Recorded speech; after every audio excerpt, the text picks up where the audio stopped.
Hello guys, welcome to another video of 100 days of 100 coding questions challenge. Today is our 51st day of this challenge and we had completed 50 problems of the days on lead code. So let's begin with today's problem, that is problem number 1395, and the name of this problem is count number of teams. It is a medium level question. Topics that are included in this question is array dynamic programming, binary indexed tree. Okay, so बहुत सारे topics दिए हुए हैं. इन सब topics से हटके भी हम इसको क्वेश्चन को बहुत अच्छे से सॉल्व कर सकते हैं, बहुत इजी वे में सॉल्व कर सकते हैं. हालांकि डायनेमिक प्रोग्रामिंग का क्वेश्चन है तो ऑब्वियसली बात है ये ग्रीडी मेथड से भी हो सकता है, तो मैं ट्राई करता हूँ कि ग्रीडी मेथड से इसको सॉल्व करूँ. ठीक है, क्वेश्चन क्या बोल रहा है हमको, there are n soldier standing in a line, each soldier is assigned a unique rating value. Okay, तो हमको क्या बोला गया है कि एक सोल्जर की लाइन है, उसके अंदर हर एक सोल्जर को एक यूनिक रेटिंग दी गई है. ठीक है, you have to form a team of 3 soldier amongst them under the following rules. हमको रूल्स दिए हुए हैं और उसी रूल्स के अकॉर्डिंग हमको 3 सोल्जर्स की एक टीम बनाना है और हमको ये बताना है कि कितनी टीम्स हम बना सकते हैं. तो ये कुछ यहाँ पे रूल्स दिए गए हैं. Choose 3 soldiers with index I J K with rating I, rating J and rating के. हमको 3 सोल्जर चूज करना है आई जे के रेटिंग से. तीनों की रेटिंग अलग होगी. ठीक है, ये तो हमको दिया हुआ है. A team is valid if rating of I is less then rating of J is less then rating of के, और vice versa, where 0 is less than or equal to I, is less than J, is less than K, is less than N. Okay, तो हमको क्या करना है, 3 लोगों को ऐसे चुनना है जिनकी रेटिंग या तो स्ट्रिक्टली इंक्रीजिंग हो या तो डिक्रीजिंग हो. यानी कि पहले वाले की जो रेटिंग हो उससे ज़्यादा दूसरे वाले की हो और उससे ज़्यादा तीसरे वाले की हो, और उसका उल्टा, पहले वाले की सबसे ज़्यादा फिर उससे कम दूसरे वाले की और उससे कम तीसरे वाले की. तो हमको या तो इंक्रीजिंग ऑर्डर में टीम बनानी है या तो डिक्रीजिंग ऑर्डर में टीम बनाना है. Return the number of teams you can form given the condition. Soldier can be part of multiple teams. ठीक है, तो इसके अंदर हमको ये बताना है कि हम टोटल कितनी टीम्स बना सकते हैं. ठीक है, कितनी टीम्स बना सकते हैं हमको ये बताना है. एंड हमको ये बोला गया है कि आपको जो ऑर्डर है उसको चेंज नहीं करना है, जो रेटिंग का ऑर्डर है उसको चेंज नहीं करना है, वरना ऐसे तो मल्टीपल टीम्स बन जाएगी और एक जो सोल्जर है वो एक से ज़्यादा टीम में प्रेजेंट हो सकता है. तो मैं इसके लिए क्या करूँ, सबसे पहले तो एक एग्जाम्पल ले लेता हूँ. यही वाला एग्जाम्पल ले लेता हूँ मैं. ठीक है, अब मेरे पास जैसे ये एग्जांपल है तो इसके अंदर मैं कौन कौन सी टीम ऐसी बना सकता हूँ जो कि स्ट्रिक्टली इंक्रीजिंग या डिक्रीजिंग हो. तो सबसे पहले मैं देख रहा हूँ 2 3 4 बना सकता हूँ मैं. तो टीम 1 क्या होगी मेरे पास, 2 3 4. ठीक है, एक होगी टीम 2 क्या हो सकती है मेरे पास,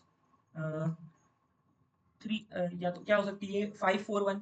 5 4 1 हो सकती है, 5 4 1 ये हो सकती है. टीम 3 क्या हो सकती है मेरे पास, टीम 3 हो सकती है मेरे पास 2 3 4 हो चुकी है, 5 4 1 हो चुकी है, 5 3 4 हो, सॉरी 5 3 4 नहीं हो सकती, 5 4 1 हो सकती है, एंड 5 3 1 हो सकती है.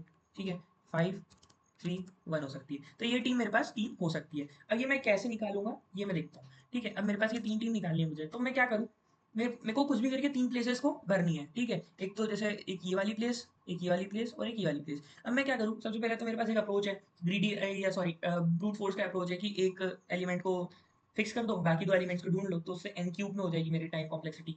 क्योंकि एक लूप से मैं फर्स्ट एलिमेंट को ट्रेवर्स करूंगा, एक लूप से मैं सेकंड एलिमेंट को ट्रेवर्स करूंगा, एक लूप से मैं थर्ड एलिमेंट को ट्रेवर्स करूंगा, तो n क्यूब में उसकी टाइम कॉम्प्लेक्सिटी हो जाएगी.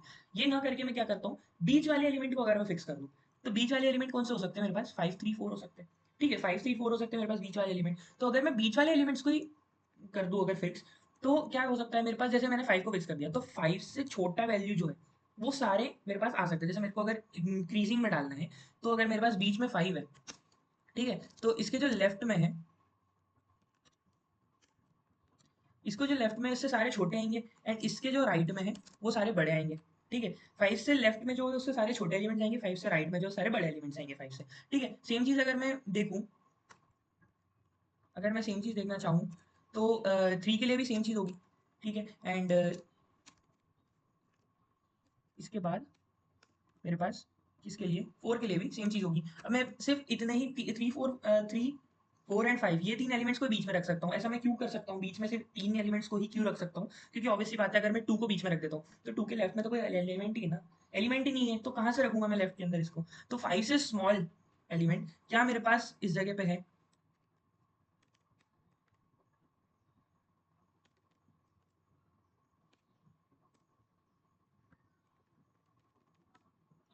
क्या 5 से स्मॉल एलिमेंट मेरे पास लेफ्ट में है, यस मेरे पास है, तो 2 रख देता हूँ मैं. क्या 5 से कितने बड़े एलिमेंट्स है मेरे पास लेफ्ट राइट में, राइट में 5 से कितने बड़े एलिमेंट्स है, एक भी नहीं है, तो मैं 0 रख दूंगा इसकी जगह. ठीक है, फिर इसकी जगह यहाँ पर मेरे पास 3 से कितने बड़े एलिमेंट छोटे एलिमेंट्स हैं यहाँ पर, ऑब्वियसली बात है एक ही है. ठीक है, एंड 3 से बड़ा एलिमेंट कौन सा मेरे पास लेफ्ट राइट में, राइट में सिर्फ एक ही एलिमेंट है तो मैं एक यहाँ पे भी रख दूंगा। यहाँ पर मेरे पास 4 से छोटे एलिमेंट्स कितने हैं यहाँ पर, तो 2 है, तो 2 में रख दूंगा। एंड 4 से बड़ा एलिमेंट राइट में है ही 0।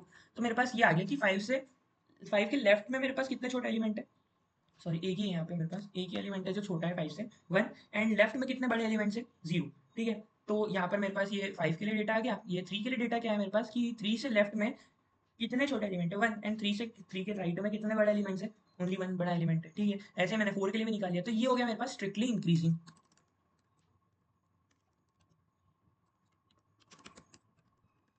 Strictly increasing. अब मैं सेम से डिक्रीजिंग के लिए निकालने जाऊँ तो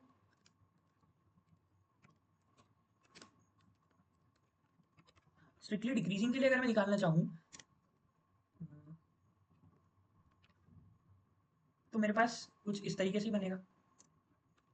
अब मैं ये देखूं कि 5 के लेफ्ट में मेरे पास कितने टोटल एलिमेंट थे, 1 ही एलिमेंट था, और उसमें से छोटा एलिमेंट कितना था।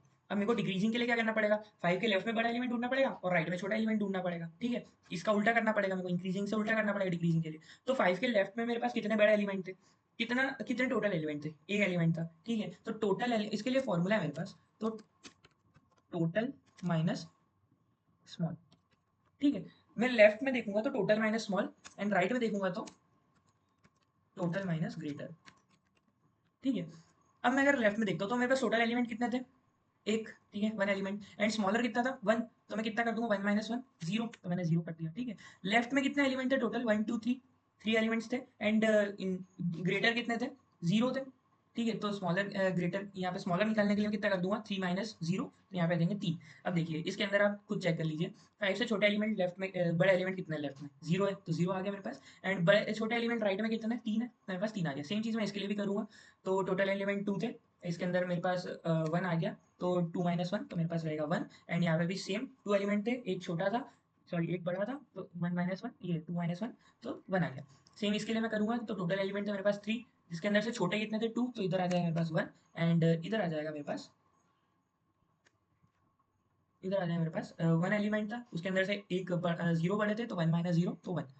अब मैं इसके अंदर देखूँ तो मेरे पास सबके लिए डेटा आ गया। अब इसके अंदर आपको कॉम्बिनेशन का कॉन्सेप्ट लगाना पड़ेगा कि अब अगर आपके पास 2 एलिमेंट्स हैं, ठीक है, और 2 प्लेसेस को फिल करने हैं, तो आप कितने बना सकते हो एलिमेंट्स। अगर सपोज आपके पास 2 एलिमेंट है, ठीक है, 2 एलिमेंट है, एंड आपको इन दोनों को 2 प्लेसेस पे फिल करनी है, तो पहले प्लेस पे आप 2 एलिमेंट रख सकते हो, इंटू दूसरे प्लेस पे भी आप 2 एलिमेंट्स रख सकते हो। ऐसे ही करते थे आप, तो टोटल एलिमेंट आपके पास कॉम्बिनेशन कितने बन जाएंगे, 4 बन जाएंगे। तो सेम चीज़ मैं इसके अंदर करूंगा, लेफ्ट इंटू राइट। ठीक है, लेफ्ट इंटू राइट करूंगा तो मेरे पास टोटल आ जाएगा कितने कॉम्बिनेशन बनेंगे। तो मैं कितना काउंट करूंगा, count equal to left smaller into right greater. Increasing के लिए करूंगा मैं, याद रखना, left smaller into right greater. तो 1 इंटू 0, तो सबसे पहले हो जाएगा मेरे पास 0, प्लस 1 इंटू 1 तो हो जाएगा 1, प्लस 2 इंटू 0 तो हो जाएगा 0।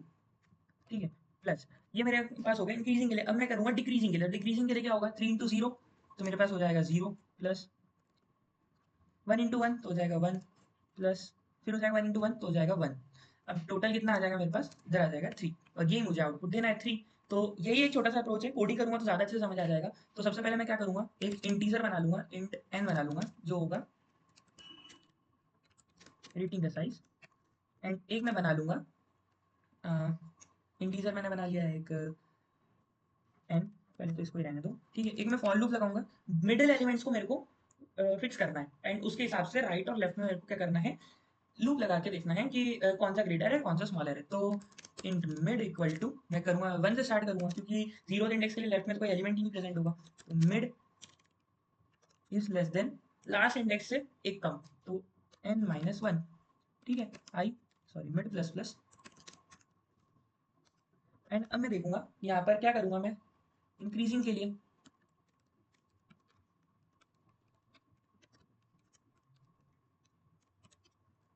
और स्ट्रिक्टली इंक्रीजिंग क्या करूँगा मैं, एक बनाऊंगा int left smaller equal to 0, and एक बनाऊंगा राइट ग्रेटर,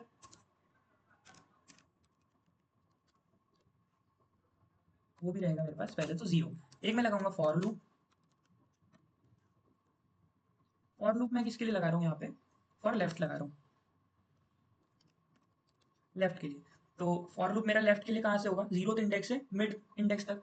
तो वो मेरे पास रहेगा इंट आई इक्वल टू 0 से I is less than mid and I plus plus and ये मुझे इससे मुझे ढूंढना है कि लेसर नंबर देखना है, मिड वाले इंडेक्स से लेसर नंबर देखना है।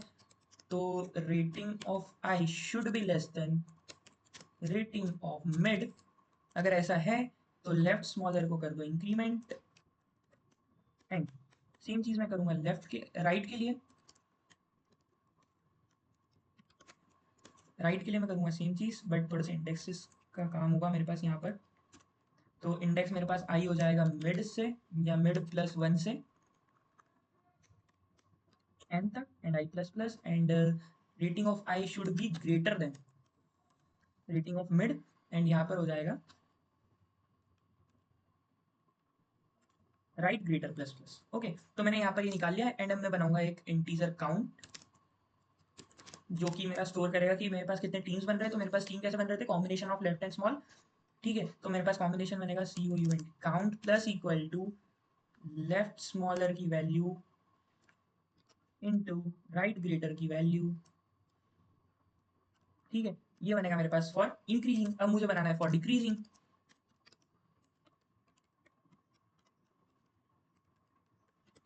For strictly decreasing, for strictly decreasing में क्या करूंगा, सबसे पहले तो एक इंटीजर बनाऊंगा, दो इंटीजर बनाऊंगा। इंट लेफ्ट ग्रेटर बनाना है इस बार इक्वल टू 0 एंड एक बनाना है right smaller equal to 0 and इसके बाद क्या होगा, लेफ्ट ग्रेटर की वैल्यू क्या होगी मेरे पास, टोटल वैल्यू कितनी है मेरे पास, टोटल कितना है मतलब मिड इंडेक्स तक ही होगा मेरे पास टोटल। तो लेफ्ट साइड में कितने एलिमेंट होंगे, मिड इंडेक्स तक के एलिमेंट होंगे। ठीक है, माइनस लेफ्ट स्मॉलर की वैल्यू को माइनस कर दो, छोटे नंबर कितने थे उतने माइनस कर दो एंड उसके बाद राइट ग्रेटर राइट स्मॉलर की वैल्यू क्या होगी मेरे पास। इंडेक्स क्या होता है मेरे पास, मतलब अगर कोई इनको पर्टिकुलर इंडेक्स से खड़े होकर देखना है कि लास्ट तक कितना एलिमेंट्स है ये कह रहे हैं, तो क्या होता है वो n minus mid minus one. ठीक है, मिड मेरे पास जहाँ पे वो इंडेक्स है एंड एन जो है वो मेरे पास टोटल नंबर ऑफ एलिमेंट्स है। इसमें से कितने में माइनस कर दूंगा कि जितने मेरे पास बड़े एलिमेंट्स थे। तो यहाँ पे सॉरी मैंने लेफ्ट स्मॉलर लिख दिया है, यहाँ पे आएगा लेफ्ट राइट ग्रेटर, यहाँ पे भी आएगा राइट ग्रेटर एंड यहाँ पे भी आएगा राइट ग्रेटर। ठीक है, अब मैं यहाँ कर दूंगा count plus equal to left smaller sorry left greater into right smaller and at last में कर दूंगा रिटर्न काउंट। इतना मेरे पास कोड है। अब मैं इसको रन करके देखता हूँ क्या ये मेरे पास सक्सेसफुली रन हो रहा है एंड यस इट डज। अब मैं इसको सबमिट करके देखता हूँ क्या ये सक्सेसफुली सबमिट होता है, सारे टेस्ट केसेस को पास कर पाता है। तो हाँ, ये सारे टेस्ट केसेस को पास कर पा रहा है एंड इसी के साथ हमने आज code of the day complete किया है एंड हमारा जो चैलेंज था उसका 51st डे उसको भी सक्सेसफुली कंप्लीट किया है। एंड अगर आपको इस प्रॉब्लम में या कोड में कोई सा भी प्रॉब्लम आता है तो आपको सीधे सीधे मेरे डिस्क्रिप्शन के लिंक में जाना है, वो आपको मेरे डायरेक्टरी तक या रिपोजिटरी तक डायरेक्ट कर देगा। इसके अंदर आपको code number question number search करना है 1395 1395 एंड यहाँ पर आपको कोड मिल जाएगा। मैं रोज इस जगह पे मेरे क्वेश्चंस के कोड को है जो अपलोड कर देता हूँ, तो आपको यहाँ पे आके सारे कोड्स मिल जाएंगे प्रीवियस क्वेश्चन जो हमने करे हैं अभी तक। And thank you for today.